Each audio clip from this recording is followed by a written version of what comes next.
Hi, it's Therese from Lostinpaper and I'm back by request, and today we're going to be making a double window shaker card. So I've got some design paper that I'm going to adhere to a cardstock panel, and I'm using some Express It. This is the A4 adhesive, and I'm also going to be using some dry adhesive. I just want to do my die cutting through this cardstock. I don't want it to separate from the design paper afterwards, so if you don't have any of the A4 sheet, then you can simply just use some extra dry adhesive around where you know your die cut's going to be. So I'm adhering this to a piece of cardstock. It's cut 15 by 10.5 centimeters, which is the same size as my finished card front. I'm just being careful to stick this down really well because it's really difficult to separate once it's stuck. And now I'm going to temporarily adhere this to the front of my card. And I've got Spellbinders. This is a Nesty, one of the small straight circles.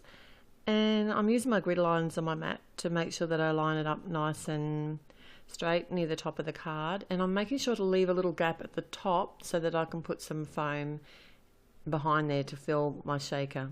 And before I run it through my die cutting machine, I make sure that I open the back of the card so that I don't accidentally die cut that as well. It is a really thick sandwich, so I did have to run it back and forth a few times. And this is where I realized that I used my permanent adhesive instead of my temporary adhesive. So I'm using my craft scraper to separate the cardstock. And this works really well. Although it did sort of tear the paper just a little bit, it won't matter at all because this is actually going to be on the inside of the card.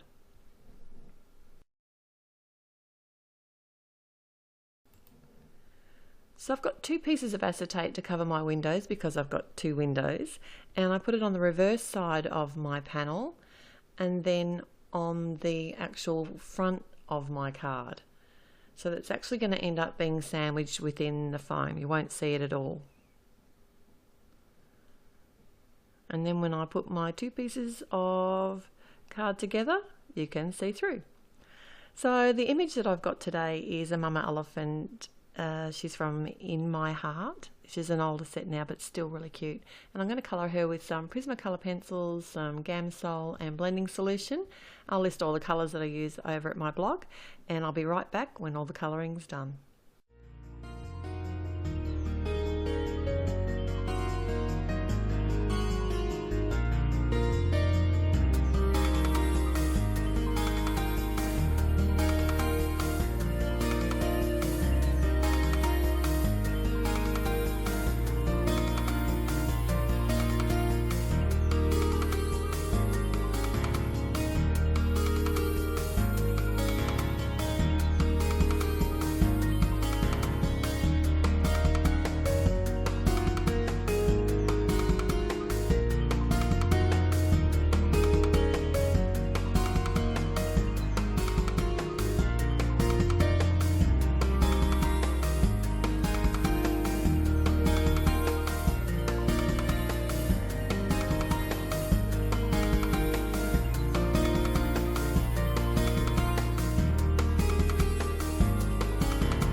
Okay, to cut the circle out of my fun foam, I've actually got a larger die and I'm literally just holding it in place. It's all really very technical, I can tell you. And then I run that through my die cutting machine, and I'm going to adhere my little girl within the window, within the shaker window. So I've got my stamp runner adhesive and adhering her to the acetate.